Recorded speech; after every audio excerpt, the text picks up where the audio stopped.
నమస్కారం వార్తలకు స్వాగతం. ముందుగా ముఖ్యాంశాలు.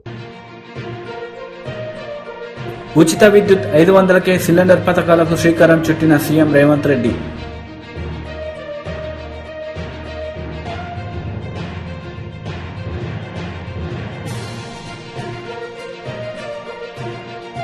మాజీ మంత్రి కొల్లు రవీంద్ర మీడియా సమావేశం, సీఎం జగన్ రెడ్డిపై ఫైర్. ప్రజలకు ఉచిత విద్యుత్ 500కే సిలిండర్ పథకాలకు శ్రీకారం చుట్టారు సీఎం రేవంత్ రెడ్డి. ఈ సందర్భంగా ఆయన ప్రసంగించారు. వాళ్ళ ఇంట్లో వెలుగులు నింపాలని 200 యూనిట్ల వరకు గృహజ్యోతి పథకం ద్వారా వాళ్ళ ఇళ్లకు ఉచితంగా కరెంటు ఇవ్వాలన్న నిర్ణయం సెప్టెంబర్ 17, 2023 రాజీవ్ గాంధీ ప్రాంగణం తుక్కుగూడలో శ్రీమతి సోనియా గాంధీ గారు అభయహస్తం పథకాల ద్వారా 6 గ్యారెంటీలను తెలంగాణ రాష్ట్ర ప్రజలకు అంకితం ఇవ్వడం జరిగింది. ఆ రోజు శ్రీమతి సోనియా గాంధీ గారు ఏ విధంగా అయితే తెలంగాణ రాష్ట్రం ఇస్తా అని మాట ఇచ్చి తెలంగాణ రాష్ట్రం ఇచ్చిండ్రో, అదేవిధంగా తెలంగాణ రాష్ట్ర ప్రజలకు 6 గ్యారెంటీలను నేను హామీ ఇస్తున్నా, వాటిని తప్పకుండా అమలు చేసి తీర్థము అని చెప్పి శ్రీమతి సోనియా గాంధీ గారు తుక్కుగూడలో రాజీవ్ గాంధీ ప్రాంగణంలో తెలంగాణ ప్రజలకు గ్యారెంటీ ఇవ్వడం జరిగింది. ఆ గ్యారెంటీలను నమ్మి ప్రజలకు శ్రీమతి సోనియా గాంధీ గారి మీద ఉన్న నమ్మకం, విశ్వాసంతో డిసెంబర్ 3 నాడు కాంగ్రెస్ పార్టీకి అత్యధిక మెజారిటీ ఇచ్చి ప్రజాప్రభుత్వాన్ని ఏర్పాటు చేయడం జరిగింది. డిసెంబర్ 7 నాడు ప్రమాణ స్వీకారం చేసిన మేము డిసెంబర్ 9, 2023 నాడు ఆర్టీసీలో మహిళలకు ఉచిత ప్రయాణము, రాజీవ్ ఆరోగ్యశ్రీ పథకాలను రెండింటిని ప్రమాణ స్వీకారం చేసిన 48 గంటల్లోనే అమలు చేసి నిరంతరాయంగా ఇప్పుడు ప్రజలకు ఆ 2 పథకాలను అమలు తీసుకురావడం జరిగింది. ఇప్పుడు మళ్ళీ రాష్ట్ర ప్రభుత్వం ఆర్థిక వెసులుబాటును అంచనా వేసుకొని నిజమైన లబ్ధిదారులకి పథకాన్ని అమలు చేయాలన్న ఆలోచనతోటి ప్రజాపాలన పేరు మీద గ్రామ సభలు నిర్వహించి జనసేన పార్టీ లీడర్స్ మీడియా సమావేశం నిర్వహించారు. ఈ సందర్భంగా పలు అంశాలపై వారు మాట్లాడారు. ఉక్కుని అమ్ముకుంటే మాట్లాడేటువంటి ముఖ్యమంత్రి, పోలవరం ప్రాజెక్టు రాకపోతే దాన్ని పట్టించుకొని ముఖ్యమంత్రి, రాజధానిని కట్టలేనటువంటి ముఖ్యమంత్రి, ఈ లోపాలన్నీ కూడా ఎత్తి చూపే విధంగా ఇవాళ మన నాయకుల గురించి మాట్లాడుతూ ఉన్నారు. పొత్తు సరిగా లేదు, చాలా మెసేజ్లు పెడతా ట్రోల్ అవుతూ ఉన్నాయి. చాలా మందికి అన్యాయం జరిగిపోయింది, 24 సీట్లకే ఇచ్చేసారు, మొత్తం అమ్మేశారని చెప్పి మురిగి కుక్కలకు నేను ఒకటే చెప్తా ఉన్నా. 2019 ఎలక్షన్లో 135 సీట్లకి మేము పోటీ చేసినప్పుడు మీరు ఎలాంటి సహకారం అందించకుండా మన నాయకుడితో సహా ఓడించినప్పుడు మీరందరూ ఎక్కడున్నారని అడుగుతూ ఉన్నా. ఈరోజు 2009 నుంచి కూడా పవన్ కళ్యాణ్ గారు ప్రజల్లో ఉన్నారు. ప్రజారాజ్యం పార్టీ తీసేసినప్పుడు కూడా దాన్ని మళ్ళీ ప్రజల్లో తీసుకొచ్చి జనసేన రూపంలో 2014 నుంచి కూడా ప్రజాసేవలో ఆయన ఉన్నారు. ఎవరి నుంచి ఏం ఆశించకుండా రాష్ట్ర ప్రజల కోసం నిలబడున్న వ్యక్తి, ఆయనకి మనం సపోర్ట్ చేయవలసిన అవసరం ఉందో మీరు ఆలోచన చేయండి. చాలామంది చాలా బాధాకరమైన పోస్టులు పెడతా ఉన్నారు.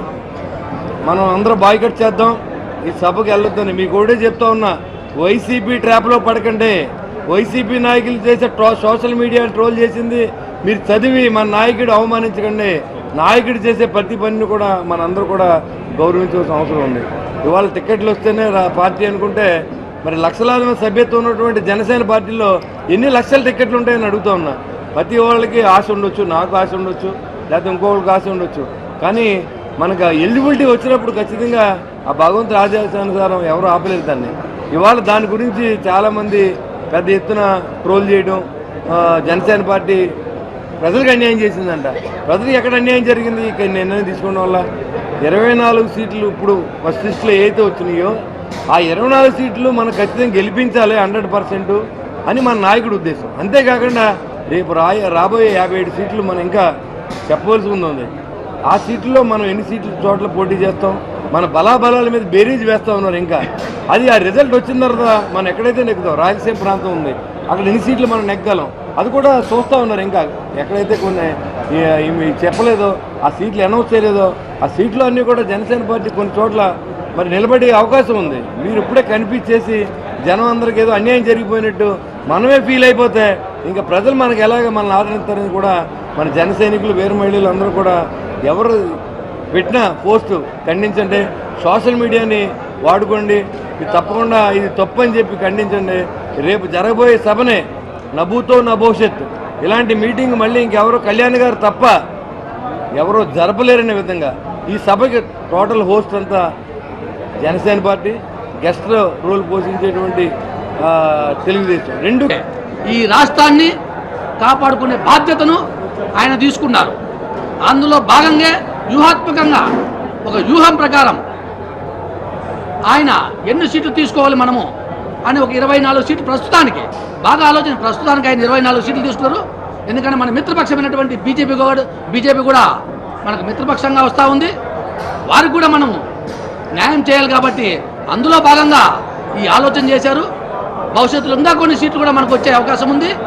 ప్రతి జనసేన పార్టీ కార్యకర్త పవన్ కళ్యాణ్ గారి బాటలో ఆయన ఆలోచనల ప్రకారం నడిచే వారే జనసేన పార్టీ నాయకులు, పవన్ కళ్యాణ్ గారి అభిమానులు అని చెప్పేసి తెలియజేస్తా ఉన్నా. ప్రతి ఒక్కరు కూడా తూచా తప్పకుండా ఆయన ఆదేశాలని, ఆయన సూచనల్ని అందరూ పాటించాలి. అదేవిధంగా రేపు జరగబోయే బహిరంగ సభకు లక్షలాదిగా జనసేన పార్టీ నాయకులు, కార్యకర్తలు, తెలుగుదేశం పార్టీ నాయకులు, కార్యకర్తలు, వీర మహిళలు, తెలుగు మహిళామణులు అంతటా కూడా తండోపండాలకు ఇచ్చేసి జనసేన పార్టీ సత్తా ఏందో నిరూపించుకుందామని చెప్పేసి తెలియజేస్తూ సెలవు తీసుకుంటా ఉన్నాం.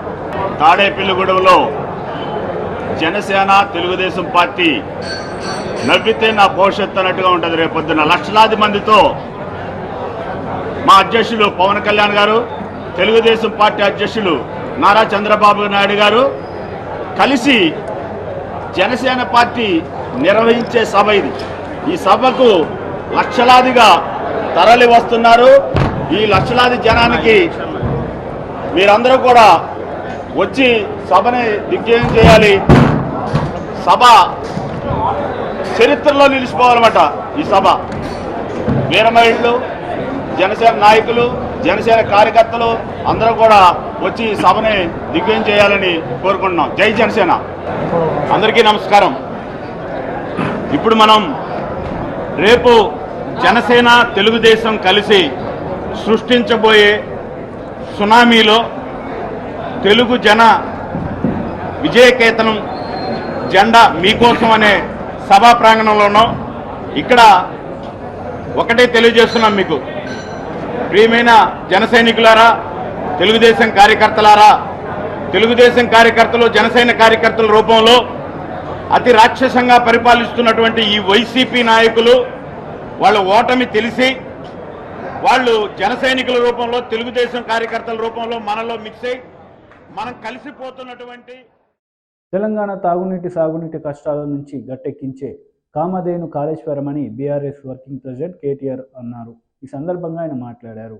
చాలా మంది మిత్రులు మాట్లాడుతున్నారు ఈ మధ్యన కాళేశ్వరం అంటే ఒక మేడిగడ్డ మాత్రమే అన్నట్టు, కాళేశ్వరం అంటే ఒక బరాజ్ మాత్రమే అన్నట్టు కొంతమంది తెలిసి తెలవక, తెలిసి కూడా కావాలని ప్రజల్ని తప్పుదోవ పట్టించడానికి కూడా మాట్లాడుతున్న పరిస్థితి. అసలు కాళేశ్వరం అంటే ఏమిటి అనేది రాష్ట్ర ప్రజలకు ఈరోజు చెప్పదలుచుకున్నాం. దాంతో పాటు తప్పకుండా రాష్ట్ర ప్రజలకు, అదేవిధంగా కొంతమంది తెలిసి తెలియక మాట్లాడుతున్న వాళ్ళకు కూడా సజీవంగా చూపెట్టాలన్న ఉద్దేశంతో మేము మేడిగడ్డకు కూడా బయలుదేరిపోబోతా ఉన్నాం. మరి పెద్దలు కేసీఆర్ గారు నల్లగొండ సభలో, బహిరంగ సభలోనే స్పష్టంగా చెప్పారు, మీరు పోవడం కాదు మేమే పోతాము మేడిగడ్డకి.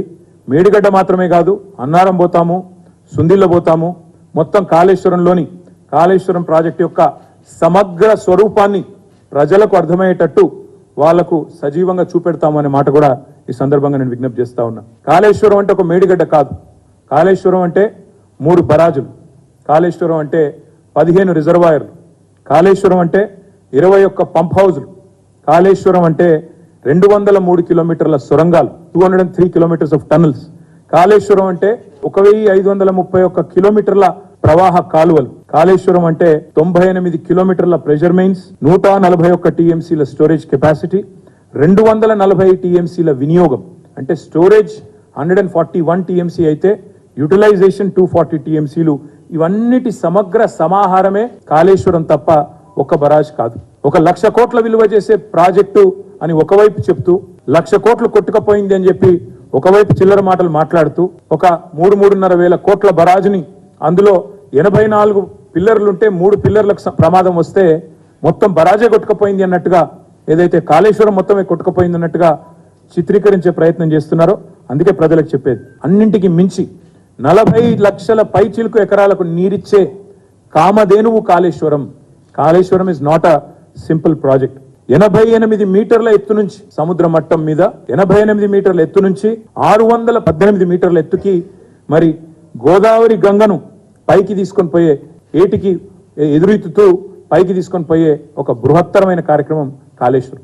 ఇంకొక మాటలో చెప్పాలంటే, తెలంగాణ టోపోగ్రఫీ తెలిసిన వారికి తెలుసు, తెలియని వారికి తెలియదు. తెలంగాణ దాదాపుగా ఒక గుడిసెలాగా ఇట్లుంటుంది. మధ్యలో హయ్యర్ ప్లాటో ఉంటే రెండు వైపులా, ఒకవైపు కృష్ణ, మరొక వైపు గోదావరి. కృష్ణ 100, 110, 120 మీటర్ల స్థాయిలో కృష్ణ ప్రవహిస్తుంటే అబవ్ సీ లెవెల్. ఇంకోవైపు గోదావరి 80, 90 మీటర్ల లెవెల్లో గోదావరి ప్రవహిస్తుంది. పైన హైదరాబాద్ లాంటి పట్టణం 535 మీటర్ల పైన హైదరాబాద్. కొండపోచమ్మ సాగర్ లాంటి ప్రాంతం 618 మీటర్లు. లక్ష్మీదేవిపల్లి, షాద్ నగర్ ఏరియాలో 650 మీటర్లు. ఇట్లా ఏటవాలుగా ఉండే ఒక పరిస్థితి తెలంగాణది. తెలంగాణ యొక్క టోపోగ్రఫీ, దాని యొక్క పరిస్థితి తెలిసిన వాళ్ళు ఎవరైనా సరే తెలుసుకునేది ఏంటంటే, దిగువన పారుతున్న గోదావరిని ఎగువకు ఎదురెక్కించడానికి, రప్పించడానికి చేసిన భగీరథ ప్రయత్నమే కాళేశ్వరం. తెలంగాణ రాష్ట్రానికి కామధేనువు, తెలంగాణ రైతాంగానికి కామధేనువు కాళేశ్వరం. తెలంగాణను కరువు నుంచి కూడా గట్టెక్కించే కామధేనువు కాళేశ్వరం. తాగునీటికి, సాగునీటికి, దేనికి ఇబ్బంది లేకుండా చేసే అద్భుతమైన కామధేనువు Kaleshwaram. BRS working president KTR cadre meeting నిర్వహించారు. ఈ సందర్భంగా పలు అంశాలపై ఆయన మాట్లాడారు. ఇది ఒకసారి ఈ పుస్తకం చూపెట్టు, పుస్తకం చూపెట్టండి అందరూ ఒక్కసారి. వచ్చిందా లేదా? కాంగ్రెస్ పార్టీ 420 హామీల పుస్తకం, 420 హామీల పుస్తకం వచ్చిందా? అక్కడ తీరు భయ్ ఫోటో అక్కడ తీరు తమిజరా ఉదర్ ఫోటోలలో.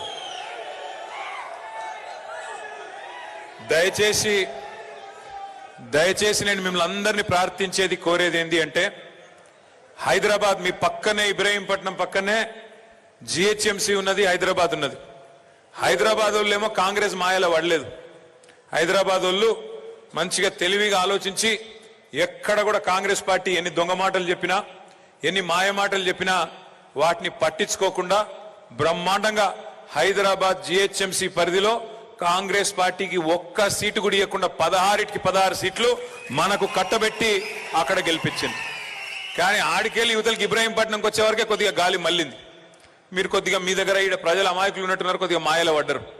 మాయల పడి 6 గ్యారంటీలు, తర్వాత అందులో 6 గ్యారంటీలలో బస్సు ఫ్రీ, బంగారం ఫ్రీ, ఇంకోటి అని చెప్పంగానే దానికి ఆగమై, కేసీఆర్ ఇచ్చే అన్ని వస్తూనే ఉన్నాయి కదా, కరెంటు మంచిగానే వస్తుంది, నీళ్లు వస్తున్నాయి, రైతు బంధు రానేవట్టే, రైతు బీమా రానేవట్టే, ఇక మరి వీళ్ళకు ఒక తాప ఛాన్స్ ఇస్తే ఇంకేదో ఇస్తారట, బంగారం ఇస్తారట, ఇంకేదో ఇస్తారట అని చెప్పి ఆశపడి మరి ఈరోజు ఒక రకమైన తప్పు కూడా చేయడం జరిగింది. తప్పు చేయడం జరిగింది నేను ఎందుకంటున్నా అంటే, నిజంగా మంచిరెడ్డి కిషన్ రెడ్డి గారు లాంటి నాయకుడిని పోగొట్టుకోవడం మాత్రం నిజంగా కూడా ఒక రకంగా ఇక్కడ ఇబ్రహీంపట్నంలో మాత్రం పక్కాగా తప్పు జరిగిందనే మాట నేను హృదయపూర్వకంగా విజ్ఞప్తి చేస్తా ఉన్నా. ఇవాళ ఒకటి మాత్రం వాస్తవం, ఇక్కడ ఉన్న ఏ నాయకుడిని అడిగినా, ఏ సోదరుడిని అడిగినా, ఏ సోదరిని అడిగినా అందరు చెప్తున్నారు, ఈ 75 రోజుల్లో ఎన్ని నియోజకవర్గాలకు పోయినా, ఎన్ని జిల్లాలకు పోయినా, ఎవరిని కదిపించినా, ఎవరిని ఇట్లా మాట్లాడించినా అందరు ఒకటే అంటున్నారు, అన్నా ఊహించుకోలేకపోతున్నాం, మాకు జీర్ణమైతే లేదు, ఇంకా కూడా నిద్ర పడతలేదు, అసలు కేసీఆర్ గారు ముఖ్యమంత్రి లేరంటే మన పార్టీ కార్యకర్తలకు కాదు, సామాన్య ప్రజలు కూడా చాలా మంది జీర్ణించుకోలేకపోతా ఉన్నారనే మాటను చాలా మంది చెప్తా ఉన్నారు. ఎందుకు అని నేను అడిగిన, ఎందుకు అంటే, అన్న రాజకీయాల్లో గెలుపు ఓటములు సహజం, కానీ ఈసారి ఎవరు ఊహించలేదు, చివరికి కాంగ్రెస్ వాళ్ళు కూడా ఊహించలేదన్నా గెలుస్తామని అనే మాట చెప్తా ఉన్నారు. నిజం కూడా అదే, కాంగ్రెస్ వాళ్ళు కూడా అనుకోలే అధికారంలోకి వస్తామని. అందుకే నోటికొచ్చిన హామీలు చెప్పుకుంటూ పోయినారు. ఎవరిని ఏది అడిగితే నీ గుడి ఇస్తాపో, అది ఇస్తాపో, అన్ని ఇస్తాంపో అని చెప్పి రైతు declaration, youth declaration, SC declaration, ST declaration, minority declaration, మహిళా డిక్లరేషన్ అని చెప్పి మొత్తం 6 గ్యారంటీలతో పాటు మొత్తం కలిపి 420 హామీలు వివిధ డిక్లరేషన్లలో వాళ్ళు ఇచ్చిన వాటినే మనం అన్ని కూడా తెచ్చి ఒక పుస్తకం రూపంలో పెడితే సరిగ్గా మరి వాళ్ళు అనుకోని చెప్పినరో అనుకోక చెప్పినరో కానీ సరిగ్గా 420 హామీలు కాంగ్రెస్ పార్టీ ఇచ్చి ప్రజలను మాయ చేసి మోసం చేసి అధికారంలోకి వచ్చింది. ఎట్లా ఉన్నాయి కాంగ్రెస్ పార్టీ హామీలు అంటే మీరు చూస్తా ఉన్నారు. ప్రతి ఇంట్లో ప్రతి ఆడబిడ్డకి ఏమన్నారు, మహాలక్ష్మి అనే కార్యక్రమం కింద నెలకు 2,500 రూపాయలు ఇస్తాం. కోడలుంటే కోడలికి 2,500 ఇస్తాం. అత్త ఉంటే అత్తకు 4,000, అత్తకు భర్త ఉంటే మరి ఆయనకు కూడా 4,000. అంటే కేసీఆర్ గారు ముసలమ్మకో ముసలయ్యకో ఇస్తున్నాడు, మేము ఇద్దరికి ఇస్తాం, ఒకళ్ళకెట్లు ఇస్తామని చెప్పి చేయూత కింద 4,000, మహాలక్ష్మి కింద 2,500 రూపాయలు ఇస్తామని చెప్పినారు. కానీ ఒక్కసారి మీకు లెక్క నేను చెప్పే ప్రయత్నం చేస్తాను. మొన్న ఎలక్షన్ కమిషన్ టీడీపీ రాష్ట్ర అధికార ప్రతినిధి నీలయపాలెం విజయ్ కుమార్ ప్రెస్ మీట్ నిర్వహించారు. ఈ సందర్భంగా సీఎం జగన్ రెడ్డిపై ఆయన మండిపడ్డారు. ఒకసారి ఇవ్వండి సార్, ఈ పరిస్థితి ఎందుకు తెచ్చారు? ఆంధ్రప్రదేశ్ ప్రజలకు మీ ఆర్థిక పరిపాలన గురించి చెప్పాలి ఖచ్చితంగా. ఎందుకంటే ఎన్నికలు వస్తున్నాయి. మీ ఒక్క ఛాన్స్ అని ఎట్లయితే మోసపోయారో ఇంకోసారి మోసపోకుండా ఆంధ్రప్రదేశ్ ప్రజలు ఖచ్చితంగా మీ యొక్క లోపభూయిష్టమైన ఆర్థిక పరిపాలన గురించి కొన్ని నిజాలు ఇవాళ మాట్లాడుకుందాం. ఇందాక నేను చెప్పినట్టు ఈ సంవత్సరంలో ఏప్రిల్ నుంచి డిసెంబర్ దాకా చూస్తే 257 కోట్ల రూపాయలు సరాసరిన రోజు అప్పు చేస్తున్నారు. అంతేకాదు రోజు 85 కోట్ల రూపాయలు వడ్డీ కడుతున్నారు. 257 crores అప్పు చేస్తుంటే ఆ అప్పు చేసిన దాంట్లో మళ్ళీ పాత అప్పులకి వడ్డీ కడుతున్నాం. ఎక్కడికి వెళ్తున్నాం మనం? 85 కోట్ల రూపాయలు వడ్డీ కడుతున్నాం, 257 కోట్ల రూపాయలు మనం అప్పు చేస్తున్నాం. ఈ యొక్క ప్రభుత్వం ఏప్రిల్ నుంచి డిసెంబర్ దాకా మన దగ్గర క్యాగ్కు సంబంధించిన సమాచారం ఉన్న మేరకు దాదాపు రోజుకి 698 కోట్ల రూపాయలు ఖర్చు పెడుతోంది. 698 కోట్ల రూపాయలు, 1,88,324 కోట్లు. అంటే దాన్ని 9 నెలల్లో భాగిస్తే 20,924 crores పర్ మంత్ వేసుకుంటే ప్రతిరోజు 698 కోట్లు. కానీ 698 కోట్లు గవర్నమెంట్ ఖర్చు పెట్టేటప్పుడు ఎంత సంపాదించాలి? మన ఇంట్లో అయితే మనం ఎంత సంపాదిస్తామో అంత ఖర్చు పెడతాం, లేదా ఎంత ఖర్చు ఉంటే అంత సంపాదించి ట్రై చేస్తాం, 5-10 అప్పు చేస్తాం. జగన్మోహన్ రెడ్డి గారు మాత్రం అట్లా కాదు ఉండోయ్. ఆయనకి సంపాదన మీద దృష్టి ఉండదు. ఏడానా పని వస్తుందో ఎక్కడ పోతుంది, అప్పు తీసుకున్నాం గడిపేద్దాం, అప్పు ఇచ్చే వాళ్ళు పైన ఉన్నారు కాబట్టి అప్పు తీసుకుందాం. 698 కోట్లు ఆయన సొంతంగా సంపాదించేది ఎంత అంటే రాష్ట్రం పన్నులేసి, రాష్ట్రం జిఎస్టీలు, సేల్స్ ట్యాక్సులు, ఎక్సైజు ఇవంతా వేసి సంపాదించే ఎంత సార్ రోజుకి? కేవలం 264 కోట్ల రూపాయలు మాత్రమే. 698 కోట్ల రూపాయలు రోజుకి ఖర్చు పెడుతోంది ఈ యొక్క ప్రభుత్వం. కానీ సంపాదించేది మాత్రం కేవలం 264 కోట్లు. అంటే మిగతా 434 కోట్ల రూపాయలు ఎక్కడి నుంచి వస్తున్నాయి? మరి డబ్బులు లేకుండా ఎట్లా ఖర్చు పెడుతున్నారు జగన్మోహన్ రెడ్డి గారు? 698 కోట్ల రూపాయలు ఖర్చు పెడుతున్నాడు, కేవలం 264 కోట్ల రూపాయలు మాత్రమే సంపాదిస్తున్నాడు. మరి రిమైనింగ్ 434 crores ఎక్కడి నుంచి వస్తున్నాడు అంటే 434 కోట్ల రూపాయలు రోజుకి 257 కోట్ల రూపాయలు అప్పు చేస్తున్నారు. ప్రతి మంగళవారం చేయొచ్చు కానీ వారంకి ఒకసారి చేస్తారు. పాపం వీక్లీ పేమెంట్ ఇస్తారన్నమాట ఆర్బీఐ వాళ్ళు ఇతనికి. సెంట్రల్ గవర్నమెంట్ వీక్లీ ఇంత పేమెంట్ ఇస్తుంది, వారంతో గడుపుకుంటారు, వచ్చే వారం మళ్ళీ మంగళవారం అప్పులకు పోతారు. సో 434 కోట్ల రూపాయలు బకాయిలు రోజుకుంటే దాంట్లో 257 కోట్ల రూపాయలు అప్పు ద్వారా వస్తుంది. ఒక 73 కోట్లు కేంద్రం పన్నుల నుంచి నీ వాటా ఇంత వచ్చింది రాష్ట్రానికి అంటూ ఇస్తుంది. కేంద్ర గ్రాంట్లో ఒక 89 కోట్లు, ఇతరత్ర చిన్న రుణాలు ఒక దాదాపు 50 కోట్ల దాకా వస్తుంది. అంటే 698 కోట్ల రూపాయల ఖర్చులో 257 కోట్ల రూపాయలు అప్పు చేస్తారు. ఆ 698 కోట్ల రూపాయలు 80 కోట్లు వడ్డీ కూడా కడతారు. ఇదేం గవర్నమెంట్ అండి? దీంట్లో పెట్టుబడులే ఉంటాయి. ఇంకా నా బొంద పెట్టుబడులు అనేసి అట్లాంటి మాట కూడా అసలు జగన్మోహన్ రెడ్డి గారికి తెలియని కూడా తెలియదు. ఇది కేవలం నేను చెప్పేది ఆర్బీఐ నుంచి తీసుకున్న అప్పు మాత్రమే సుమా. వేరే అప్పులు కాదు. కార్పొరేషన్ ద్వారా 1,92,000 కోట్ల రూపాయలు గత సంవత్సరానికి ఉన్నాయి. దాని మీద ఎంత వడ్డీ కడతామో తెలియదు. ఈ వడ్డీ 85 కోట్ల రూపాయల వడ్డీ నేను చెప్పేది కేవలం ఆర్బీఐ ద్వారా తీసుకున్న అప్పులకు మాత్రమే. 1,92,000 కోట్ల రూపాయలు ఇది మనం చెప్పింది కాదు. ఒక ఎక్స్పర్ట్ ఉన్నారు, పెద్ద ఎక్స్పర్ట్, ఎవరు, కృష్ణ గారు అని చెప్పి. సో ఆ కృష్ణ గారు, దువ్వూరి కృష్ణ గారు, ఆయన చెప్పారు 1,92,000 కోట్ల రూపాయలు కార్పొరేషన్ అప్పులు ఉన్నాయని ఒక నెల క్రితం. దానికి ఎంత వడ్డీ కడతారో మాత్రం చెప్పలేదు. ఆ వడ్డీ కూడా వేసుకుంటే రోజుకి ఎంత అవుతుందో, ఆ అప్పులు కూడా వేసుకుంటే 257 కోట్లు కాదు, రోజుకి 350 కోట్లు దాటిపోతున్నాం. అందుకే చాలా సీక్రెట్గా, చాలా కాన్ఫిడెన్షియల్గా, ఎవరికి తెలియకుండా కార్పొరేషన్ ఖర్చులు ఎంత, కార్పొరేషన్ అప్పులు ఎంత అని తెలియకుండా పెట్టుకున్నారు జగన్మోహన్ రెడ్డి గారు. అప్పులు తీసుకోవడం తప్పేం కాదు, ప్రతి ఒక్కరూ అప్పులు తీసుకుంటారు. సెంట్రల్ గవర్నమెంట్ అప్పులు తీసుకోవట్లేదా అంటూ ప్రెస్ కాన్ఫరెన్స్ పెట్టి చెప్తుంటారు బొగ్గన్ గారు, ఆయన పక్కన కూర్చున్న ఆర్థిక శాఖ కార్యదర్శి రావత్ గారు. మాజీ మంత్రి కొల్లు రవీంద్ర మీడియా సమావేశం నిర్వహించారు. ఈ సందర్భంగా సీఎం జగన్ రెడ్డిపై మండిపడ్డారు. ఈరోజు ఆంధ్ర రాష్ట్ర రంజీ జట్టుకి కెప్టెన్గా ఉన్నటువంటి హనుమ విహారీ దాదాపు 10 టెస్టుల్లో, అంతర్జాతీయ టెస్టులో కూడా ఆడినటువంటి వ్యక్తి, రంజీ టీంకి కెప్టెన్గా ఉన్నటువంటి వ్యక్తి ఇవాళ ఈ ప్రభుత్వ అరాచకాలు భరించలేక రాజీనామా చేస్తున్నానని చెప్పి, భవిష్యత్తులో కూడా నేను ఆంధ్ర రాష్ట్రం తరపున ఆడనని చెప్పి బహిరంగంగా సోషల్ మీడియాలో పోస్ట్ పెట్టాడంటే ఈ సైకో ప్రభుత్వం చివరికి క్రీడాకారులను కూడా వదలట్లేదనే దానికి ఇది ఒక నిదర్శనం. స్వచ్ఛందంగా వాళ్లే, ఈ ప్రభుత్వంలో ఎక్కడా కూడా ఈ రాష్ట్రంలో క్రీడాకారులను ప్రోత్సహించినటువంటి సందర్భం లేదు. ఇవాళ వాళ్ళల్లో ఉన్నటువంటి టాలెంట్తో పైకి వచ్చినటువంటి వ్యక్తుల మీద కూడా స్వార్థ రాజకీయాల కోసం, ఒక నాయకుడి కోసం, ఒక నాయకుడి కుమారుడి కోసం, ఒక బంగారు భవిష్యత్తుగా ఆంధ్ర రాష్ట్రాన్ని పరువు నిలబెట్టే వ్యక్తిగా హనుమ విహారీ లాంటి ఒక ఉత్తమమైనటువంటి క్రీడాకారుడిని ఇవాళ బలి తీసుకున్నారంటే నిజంగా ఇది చాలా సిగ్గుచేటుగా భావిస్తూ ఉన్నాం. ఇవాళ అతని పైన మళ్ళీ వైసీపీ నాయకులు ప్రెస్ మీట్లు పెట్టి అతను ఒక తిరుగుబోతు, తాగుబోతు, గంజాయి వాడతాడు, ఈ రకంగా ప్రెస్ మీట్లు పెట్టించి జగన్మోహన్ రెడ్డి వైసీపీ నాయకులతో మాట్లాడిస్తూ ఉన్నారంటే ఎంత దురదృష్టం.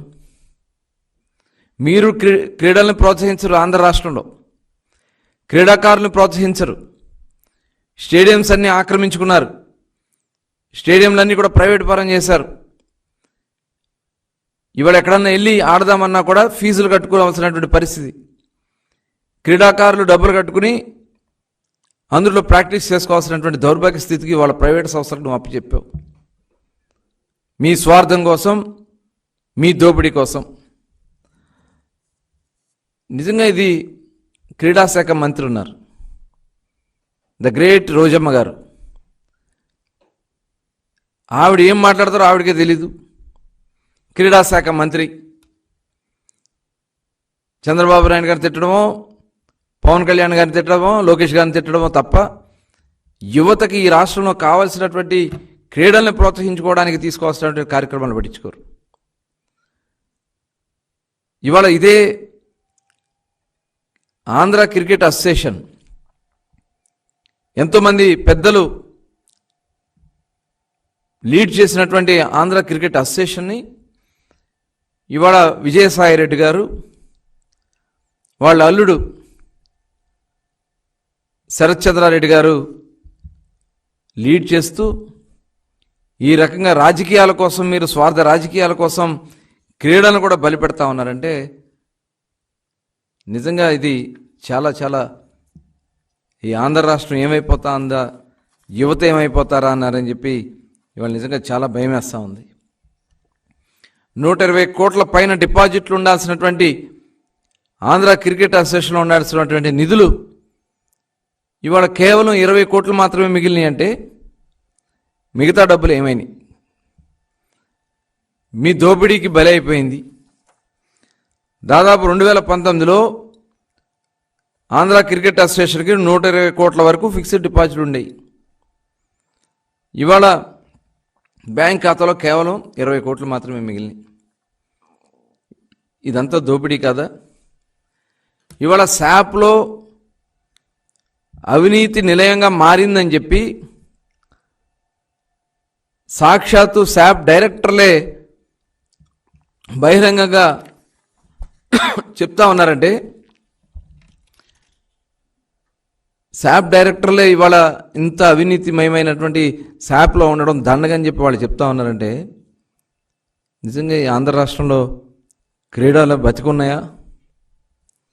యువతకి అసలు స్పోర్ట్స్ మీద ఇంట్రెస్ట్ కలిగేలాగా చేస్తూ ఉన్నారా? ఇవాళ గతంలో స్పోర్ట్స్ కోటా కింద నిజంగా కష్టపడిన వాళ్ళకి, వాళ్ళు మెడల్స్ తెచ్చిన వాళ్ళకి ప్రోత్సహించడానికి ఉన్నటువంటి ఏదైతే స్పోర్ట్స్ కోటాని డబ్బులు తీసుకుని, లంచాలు తీసుకుని సర్టిఫికెట్లు అమ్ముకున్నారంటే ఇది చాలా చాలా దురదృష్టకరం. అట్లాగే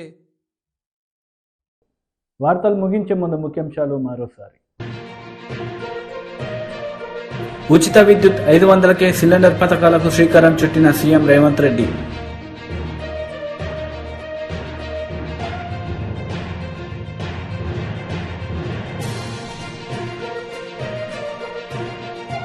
మాజీ మంత్రి కొల్లు రవీంద్ర మీడియా సమావేశం, సీఎం జగన్ రెడ్డిపై ఫైర్.